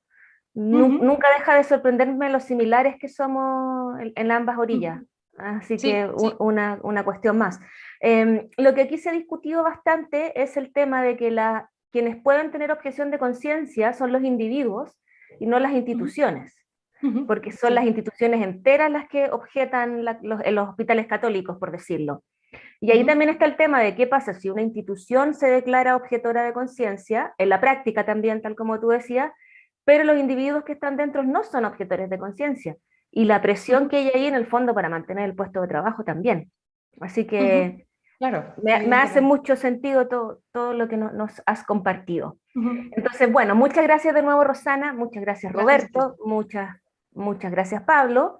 Quiero aprovechar de disculparme con las personas que se quedaron fuera. Creo que tuvimos un problema, no sé, no llegaron todos los correos, algo pasó, pero afortunadamente nos pudieron avisar por el YouTube que estaban fuera, así que les dimos la entrada al final. Llegaron a Placé, pero todos van a estar considerados para el certificado. Así que tranquilidad con eso. Bien, entonces ahora vamos a dar espacio para las preguntas. Todavía no he recibido preguntas sobre la exposición de Rosana, porque fue muy reciente, pero sí tengo una para Pablo y una para Roberto. Pablo, ¿estás listo? Sí. Ya. Pablo, en relación al envejecimiento, ¿es problema existencial o simplemente es la intervención de la tecnología y la inteligencia artificial y propio de la neurociencia? Es un ámbito de rehumanización y valoración de la bioética. Me imagino que esa es una pregunta, pero... A ver si la he entendido bien, ¿no? Pero yo es que la disyuntiva no la veo, o sea, quiero decir, puede ser un problema existencial y aparte que ese problema se quiera resolver con ciencia y tecnología. Evidentemente todos estos autores van a decir que en tanto en cuanto el envejecimiento es algo malo, que un poco abre también una valoración bioética, incluso es algo que estoy trabajando aquí en Granada, que desde que he llegado pues un poco estoy intentando abordar mi tema de investigación desde otro prisma, implica necesariamente la búsqueda urgente de una solución. Pero no, o sea, considero que es un problema puramente existencial, que ellos dirán que la respuesta es tecnológica. Es decir, la única vía que tenemos para remediarlo sería pues apostando por un futuro en ese camino. Después, la segunda parte de la pregunta es un ámbito de rehumanización. No lo entiendo. Si hay Y alguien aquí valoración de que la lo puede- bioética. Si es está que por ahí no, nuestro asistente. Es un ámbito de rehumanización y valoración de la bioética. Está escrito como si fuera una afirmación. es que no sabría qué deciros. Mm, Me he quedado un poco en blanco en este segundo punto, perdona. La primera pregunta bueno, sí que la veo muy clara. Es más, en relación a mi exposición, lo que sí que diría es que el envejecimiento puede ser un problema, pero nunca va a ser un problema que va a tener una solución única, sino que puede tener múltiples soluciones en tanto en cuanto también puede tener múltiples explicaciones desde un punto de vista biológico, ¿no? ujú. La segunda parte será que como yo todavía estoy un poco empezando a aprender de bioética, no la sé responder, perdona. Es que no sé bien a qué se refiere, sino que me la aclare después. Ya, muy bien. Ahora, Roberto, una pregunta al callo. ¿Estás listo? Roberto, ¿estás ahí? Ya. Roberto, ¿es ético coaccionar a las personas a través de un pase de movilidad a recibir un tratamiento médico experimental que no evita el contagio? ¿A qué se Bueno, mira, refiere? mira, sobre esos temas en general, ¿ah? O sea, digamos, sobre cómo la ética aplicada, y en particular, digamos, la bioética, tuvo que, yo creo que ajustarse, reaccionar frente al episodio que todavía estamos viviendo. Yo creo que no hace nada más que confirmar que otros dispositivos dentro del propio sistema crítico y de hecho, la propia, digamos, ética aplicada, como es, por ejemplo, alguna de las derivaciones que tiene y influencias que tiene la biopolítica. En esto, yo creo que lo que hicieron fue prácticamente completar y dar por hecho un programa que ya había sido pensado en los años 70 acerca de justamente el control sobre la vida. Yo creo que en ese sentido, ahí estos choques de fuerza, energías que lo que hacen en ese sentido es controlar los discursos y controlar justamente, en este caso, además, las acciones humanas en los sistemas enteros de vigilancia y de dominio se expresaron completamente. Fíjate tú que esa pregunta y esa discusión terminó, eh, digamos, siendo del mismo modo sometida, digamos, a pesar de las asistencias sociales, civiles que hubo. La verdad es que se impuso un criterio eh, biomédico, se impuso un criterio de control que Ujú. frente al cual no hubo posibilidad ninguna de resistir. Cualquier otra posibilidad era, la verdad, era transformarse en un enemigo de la sociedad. Así me parece que ha sido la recepción y ese espacio crítico todavía yo creo que nos lo debemos, ¿cierto? Hay que terminar de vivir estos momentos en esta situación, digamos, de finales de la pandemia y volver a pensar aquello que en algún momento empezamos a pensar cuando surgió, ¿no es cierto?, desde la filosofía al menos. Pero claro, ese tipo de cuestiones quedan abiertas, porque igual ahí hubo una circulación de muchos, digamos, elementos que cruzaron prácticamente todos los temas de la ética contemporánea. Y por eso que me he centrado sobre todo en lo biopolítico, ¿ah? En términos de que vino siendo justamente una escena donde se cumplió, digamos, ¿ah? Esta profecía que venía, digamos, expresada por los análisis, sobre todo en el marco de los filósofos franceses. Sí, Ajá. eso, Sí, pero no puedo dejar de atender, ya que habían escenas así, habían dado escenas más figurativas también y además como narrativas, de hacerle un comentario, digamos, a Pablo a propósito de ese, de esa imagen que se ha ido perdiendo, pero a pesar de eso fue rescatada, ¿ah? En toda la discusión que le dio el Party al Obamacare, en relación a que si programas de salud social, digamos, en sociedades y países ricos, digamos, lo que tiene es como un componente final justamente es el de hacer, ¿cierto? Y de preservar digamos, a los grupos más adultos, digamos, en vista justamente de tener un programa, por decir así, ¿cierto?, de expansión de la vida, de alargamiento de la vida. Ahora, ¿en qué condiciones?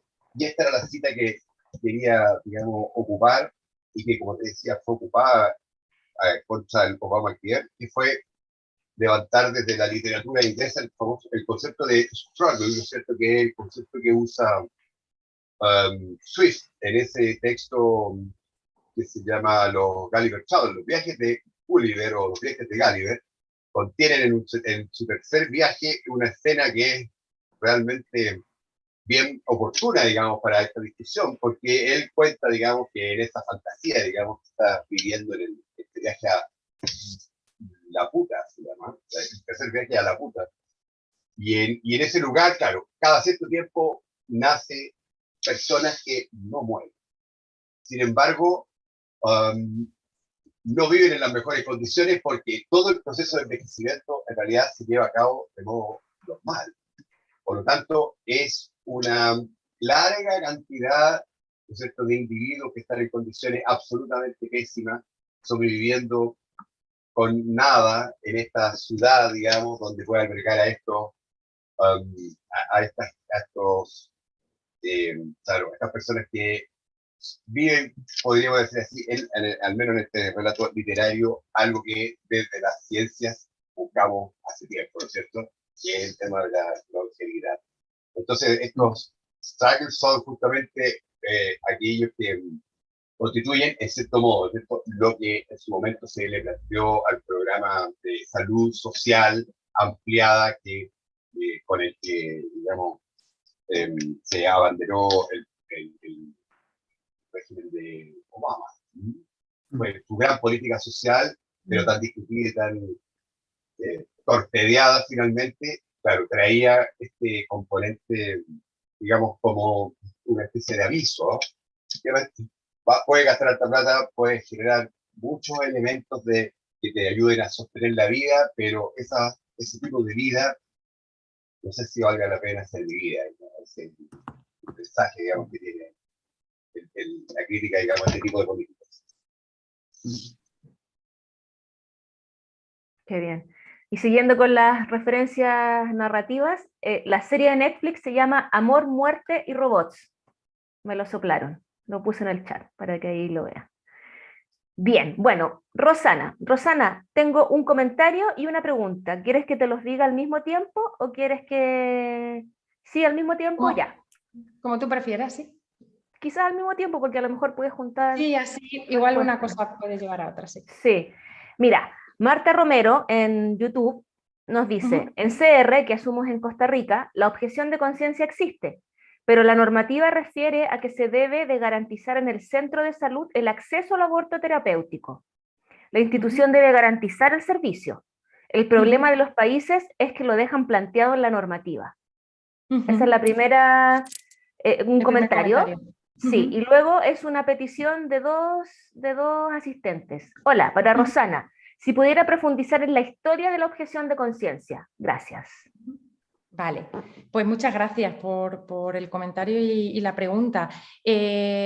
Para Costa Rica, lamentablemente, es un problema muy extendido el que cuentas, efectivamente. O sea, se recogen las leyes, se entiende que no se puede obligar a una persona a llevar a cabo una práctica, a un profesional sanitario en este caso, a llevar una práctica que considera, que las personas que así lo creen, cuando son de verdad de conciencia, etcétera, etcétera, que es, bueno, pues acabar con la vida en potencia, ¿no?, de un nuevo ser. Está bien, pero es verdad que tenemos una ley que, por otra parte, o tenemos leyes, ¿no?, por las que tendría que haber esa prestación. Y efectivamente el centro debería garantizar. Aquí se dice que son las administraciones públicas las que deberían garantizar.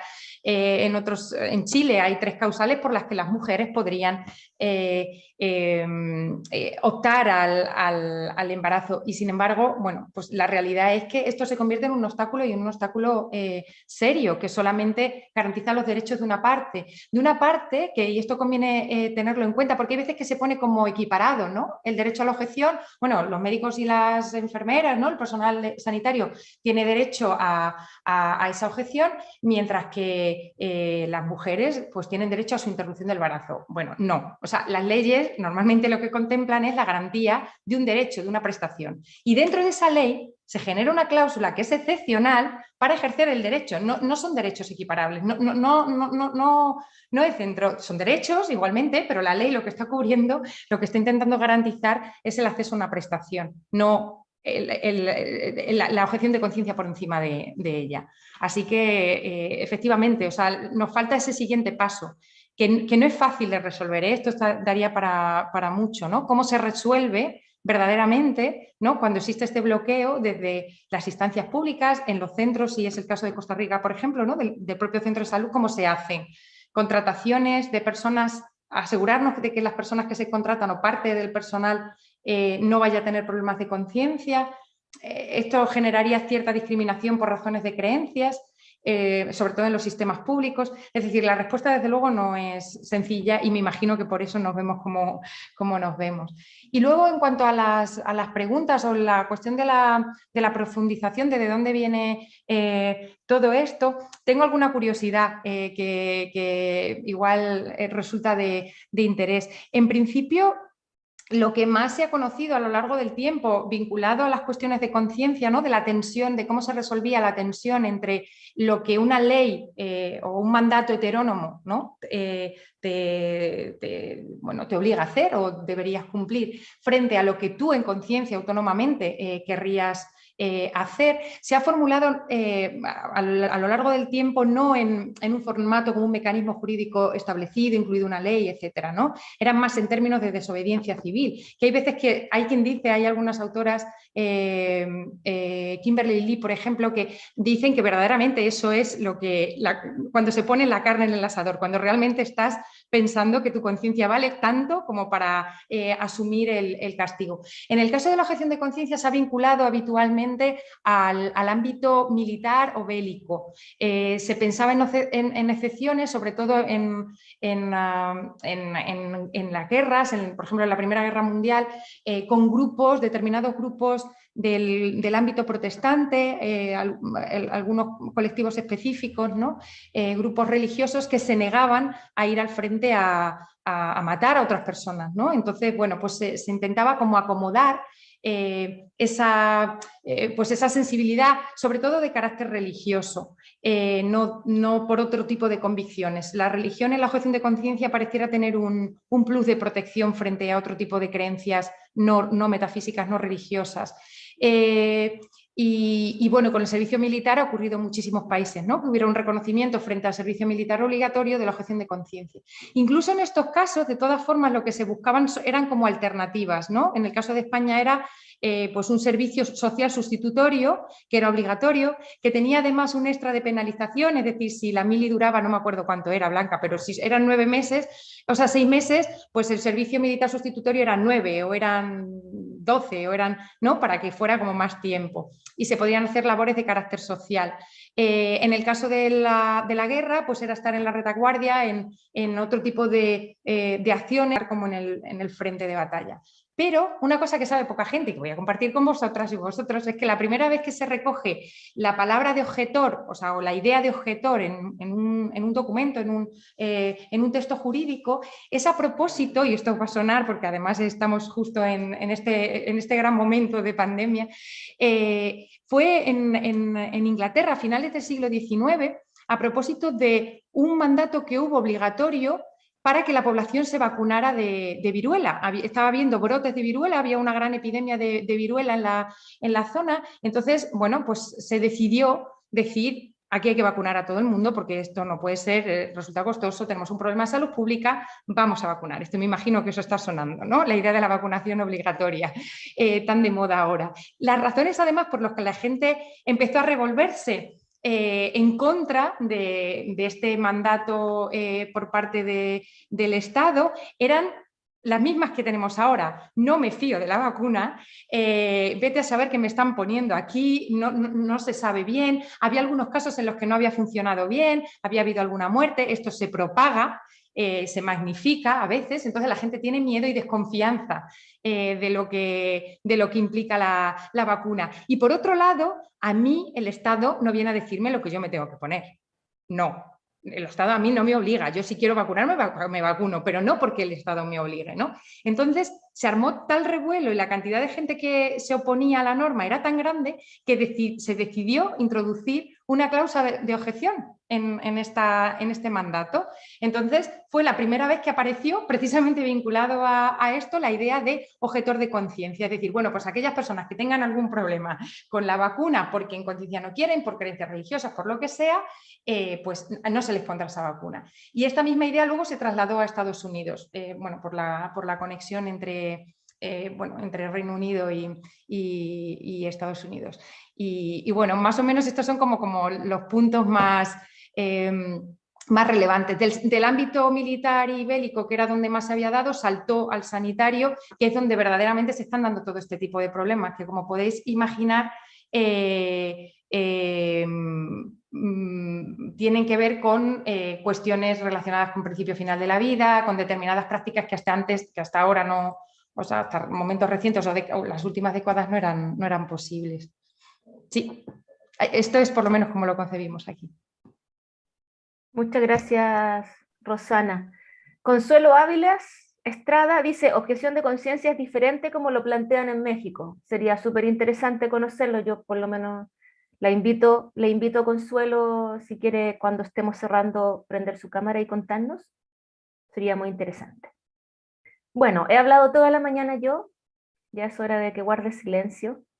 Con esta última respuesta de Rosana cerramos la mesa de bioética y ponemos fin también a las mesas de las segundas jornadas internacionales de Oye, ética Andrea, aplicada. Dígame. Andrea, si no vamos muy mal de tiempo, ¿Ya? ¿podría quizá tomar ahora la palabra, a ver, déjame que mire el chat, Consuelo, y que nos Ujú. diga brevemente lo de México antes de cerrar la Veamos. mesa? Si ella quiere, claro. Consuelo. Consuelo, ¿estás ahí? Buenos días, ¿cómo están? ¿Me Hola. escuchan? Sí, Sí, prende tu Saludos desde cámara. Bolivia, Bien. Ah, desde Bolivia. saludos desde Hola. Bolivia. Sí, mucho gusto, estimados. Miren, yo sigo bastante lo que es la bioética desde Anahuac y también desde la UNAM de México, con estas oportunidades que tenemos para poder conversar acerca de estos temas tan importantes. En realidad, en México están de acuerdo en la objeción de conciencia, pero no desde la óptica que ustedes están indicando, con la cual yo estoy muy de acuerdo. Ellos tienen una óptica más de la objeción de conciencia, incluso están generando en sus asambleas legislativas el hecho de retirar la objeción de conciencia del personal de salud, porque ellos plantean que se está invalidando el derecho del paciente a una solicitud de aborto y que un personal de salud en esa ciudad, en ese país, tendría la obligación de cumplir, ¿no?, con un aborto, por ejemplo. La posición que tenemos aquí en Bolivia es distinta, es más parecida a la que tienen ustedes. Ustedes deben conocer al padre Manzanera, ¿no? Es una personaje aquí en Latinoamérica que ha instaurado lo que es la bioética aquí. En este momento soy yo la que está empezando y esto es nuevo aquí en mi país. Entonces es complicado a veces tener estas discusiones, estos tiempos dialógicos con respecto a cómo se debería tomar ciertos aspectos de la bioética en sus principios, ¿no? Todo lo que corresponde a sus hechos históricos también. Entonces, objeción de conciencia, cuando agarran una literatura mexicana, indican que es el derecho que tiene el paciente con autonomía de pedir y solicitar lo que está pidiendo, por ejemplo, un aborto, y que el personal de salud tiene la obligación, por ser personal de salud, de respetar la autonomía del paciente. Ellos lo plantean así, es el enfoque. Y pues el enfoque que tenemos aquí es distinto, ¿no? La objeción de conciencia va para todo lado, ¿no? Para el paciente, para el personal de salud, porque están prácticamente yendo en contra de los principios que ellos tienen como personas y se estaría vulnerando su principio de autonomía. Y obviamente los otros principios de beneficencia, no maleficencia y justicia. Muchísimas gracias por la oportunidad, pues espero seguir en contacto. Gracias, Consuelo. Qué bueno que pudiste participar. Muchas gracias por la oportunidad.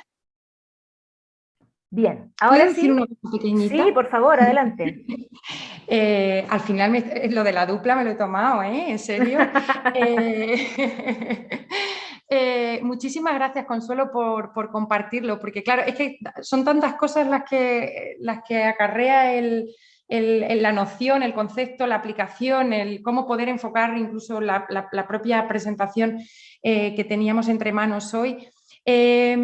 Efectivamente hay países en los que se piensa, bueno, países desde el punto de vista legislativo, pero también hay teóricos en bioética, por ejemplo, Julian Savulescu sería uno, que lo que plantean es precisamente que no cabe la objeción de conciencia en el ámbito sanitario, sobre todo en el contexto de los hospitales públicos.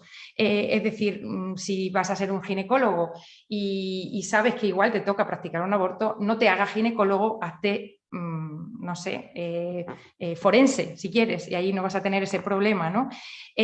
O si eres intensivista, pues esto ocurre así, ¿no? Hay algunos países, por ejemplo en Suecia, yo de México no tenía esta noción, pero en Suecia, por ejemplo, sí está prohibida la objeción de conciencia para los profesionales sanitarios y lo toman así porque entienden que se convertiría en un obstáculo para el acceso a un derecho que se ha dado la sociedad, ¿no? Claro, esto plantea sus problemas, porque puede haber prácticas que a nosotros nos parezcan aceptables o que a gran parte de la sociedad les parezcan aceptables, pero puede ocurrir que de repente no estemos tan de acuerdo con según qué prácticas, ¿no? Eso por un lado. Y luego, por otro lado, pragmáticamente, obligar a alguien a hacer algo que no le gustaría hacer y que sea esa persona y ese doctor, esa enfermera o lo que sea, la persona que te atienda, pues tampoco sería algo deseable. Eso por un lado. Y por último, por matizar, no creo que se pueda hablar, en el caso de México, y igual no lo he entendido bien, pero no se podría hablar de objeción de conciencia por parte de los usuarios porque tienen derecho a algo. O sea, los usuarios pueden rechazar un tratamiento y para eso no es necesaria la objeción de conciencia. Los usuarios pueden querer acceder a las prestaciones que tengan disponibles y no por eso supone una objeción de conciencia. O sea, para que según se entiende, no solamente aquí, sino vamos, en términos generales, es un mecanismo por el que hay un deber legal al que tú profesionalmente tendrías que someterte, no tendrías que asumir y acatar frente a una convicción interna, moral, ¿no? Muy arraigada, o sea, no vale cualquier cosa, tiene que ser una convicción verdaderamente que forme parte de tu identidad, que forma parte de tu integridad moral, que choca con esto. Entonces es cuando se proporciona la posibilidad de no tener que cumplir ese deber. Pero no por parte de los... Porque en realidad, si os dais cuenta, un paciente no tiene una obligación a asumir un tratamiento o no tiene una obligación... Bueno, como mucho se podría decir, bueno, un testigo de Jehová no quiere transfundirse y objeta transfundirse, pues no objeta transfundirse, rechaza la transfusión. No se requiere la objeción de conciencia en ese caso. ¿Vale? Esto es lo que puedo aportar. Gracias. Se está produciendo un debate en el chat. Quizá deberíamos, no sé si abrimos el espacio al chat, leo yo lo que están... voy a leer lo que se está diciendo y luego quizá podemos abrir el cierre, donde vamos a poder todos hablar. Entonces, para pero que... lee el chat, sí, que yo creo que, bueno, no vamos muy mal de tiempo y así hacemos la dupla total con Rosana. Sí. Elizabeth dice, soy de México y la objeción de conciencia como se está planteando no es como lo entendió Consuelo. Desde luego se está cuestionando la objeción de conciencia como lo plantea Rosana. Es decir, hay médicos que apelan a objeción de conciencia cuando trabajan en hospitales de salud del gobierno, pero por la tarde en sus clínicas particulares, donde cobran, sí realizan abortos. Y Consuelo responde, en Bolivia, médicos generales realizan abortos, incluso enfermeras. Y Elizabeth me parece que no está contestando. Por eso es importante que las mujeres que desean acceso a una libertad sexual y reproductiva deben ser tratadas por personal capacitado para realizar abortos y que no apelen a objeción de conciencia por conveniencia. Se busca que haya personal que las atienda. ¿Sí? Voy a cerrar aquí y luego voy a abrir de inmediato. En realidad voy a darle la palabra a Blanca y a Roberto para que puedan hacer el cierre de las jornadas y acto seguido puedan quizás abrir la palabra para que sigamos en el tercer tiempo de la jornada, si les parece. Así que Roberto, yo por mi parte, primero. dame un segundo, yo por mi parte me despido porque probablemente no voy a volver a hablar, ha sido un gusto igual que el año pasado, pero quizás está mejor saber que seguimos teniendo un alcance internacional, el nivel de las temáticas que estamos teniendo, la capacidad de dialogar, perdón, de aprender unos de otros, unas de otras, y nos veremos en Chile o en España el próximo año, en ambos dos lugares. Esperemos. Ya, ahora sí, Chao, Roberto, hasta Blanca. pronto. Hasta pronto, Andrea. Gracias, No, gracias, decía, Andrea. Roberto, ¿hablas tú primero? Sí. Quería agradecerle a Pues Andrea también adelante. fuera su extraordinaria gestión y además esto de ir comentando cada una de las conferencias ha ido agregando además otro sabor, digamos, a nuestra exposición. Oye, bueno, no, yo, ¿qué más decir? Me ha parecido todo estupendo. Hemos profundizado aún más, me parece que las temáticas que se abordaron responden justamente a los intereses que hoy día están hoy día presentes y de algún modo se ve justificado por la alta presencia de personas, ¿no?, que asisten a nuestras exposiciones. Bueno, sin duda que te ha dejado, ¿no?, el camino un poco abierto, Blanca, a tener una tercera jornada probablemente un poco más amplia, como me han comentado varias personas. ¿Por qué no se trataron más temas? Y bueno, depende también de la convocatoria, pero también de nuestro esquema, que está un poco restringido, ¿no es cierto? A los horarios tenemos una diferencia de hora notable, digamos, y por lo tanto no hay una disponibilidad como quisiéramos de tener a lo mejor jornadas más amplias. Pero de todos modos nos ha resultado extraordinario esta herramienta ya por segundo año, y podríamos muy bien pensar en no dependernos de ella, sino que avanzar hacia un sistema que la integre para nuestras próximas jornadas. Bueno, volver a agradecerte a ti, Blanca, al decano, su amabilidad, su gentileza y la disposición que tuvo para que se pudieran hacer esta jornada y también avanzar quizás en otros tipos de colaboraciones. Eso por mi parte, muy agradecido a todos y bueno, te dejo la palabra. Muy bien, muchas gracias, Roberto. Bueno, yo en realidad lo único que voy a hacer es cerrar las jornadas haciendo 3 cosas. La primera, bueno, 4. La primera, mostrar la satisfacción de los organizadores. Como dije el día que inauguré las jornadas, cuando iniciamos esta aventura, no pensábamos ni que fueran a salir las primeras. Teníamos ganas de colaborar porque nos conocíamos y dijimos, vamos a organizar unas jornadas a ver qué pasa, sin mucha fe, la verdad, ¿no? Y ya vamos por las segundas y desde luego nos vamos a plantear unas terceras.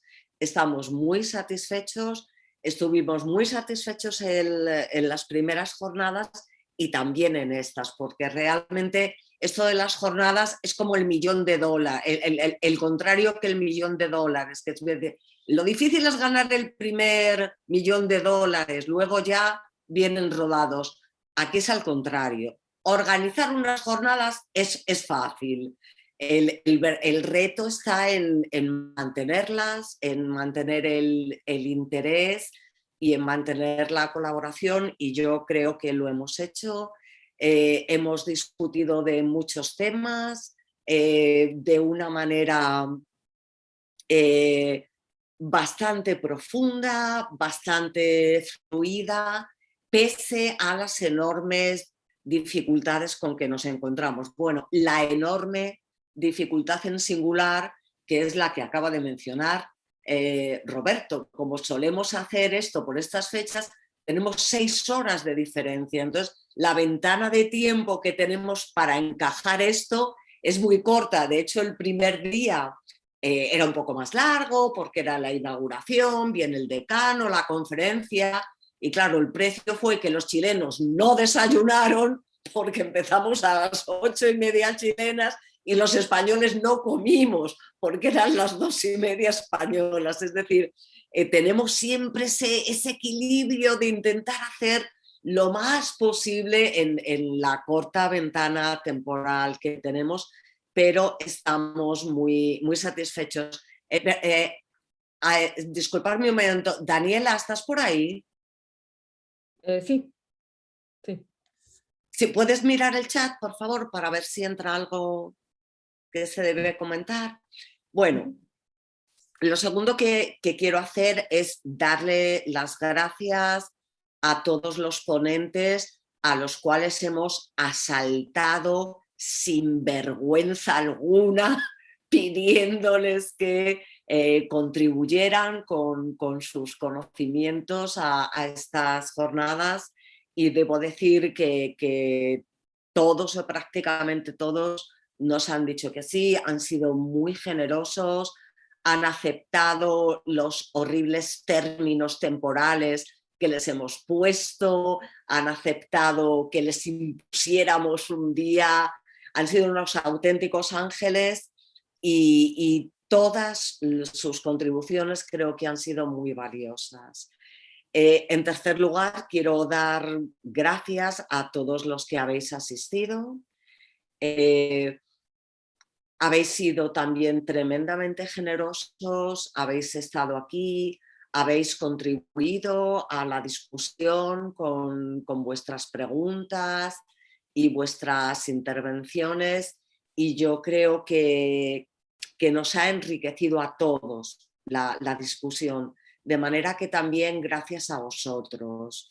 Y luego quería, en último lugar, deciros, bueno, a los ponentes nada, ya recibiréis vuestros certificados, pero sé que algunos de los asistentes habéis pedido certificados, ya habéis dejado los datos para que se os envíe. Se os enviará.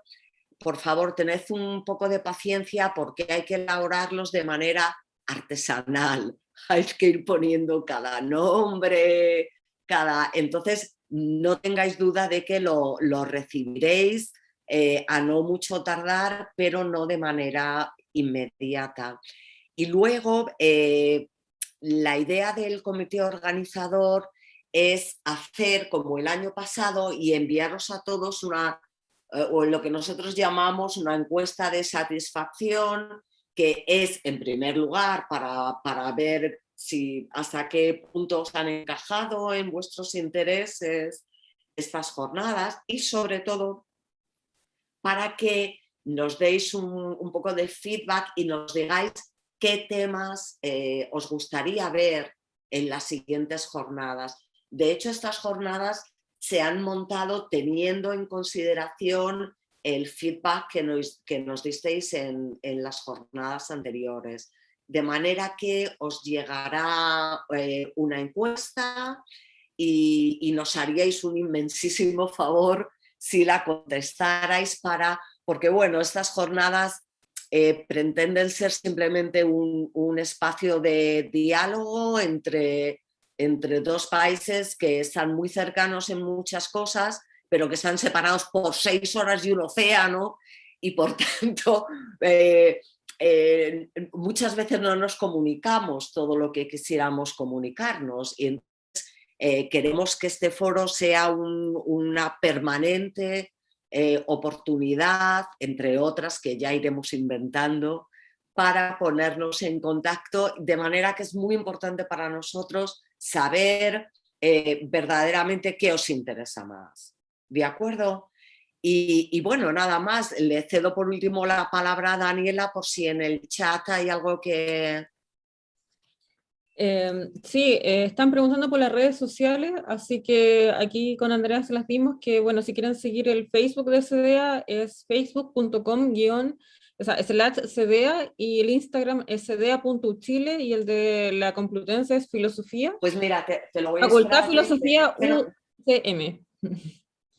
Y bueno, y le estoy invitando a todos a que revisen la página de YouTube de Humanidades TV, porque ahí podrán encontrar las exposiciones de los días 1, 2 y 3, exposiciones, como han comentado acá, de temas tan variados como las masculinidades, la eutanasia, la identidad trans, las redes sociales, la neuroética, etc. Así que ahí una invitación a que revisen la página de YouTube Humanidades TV.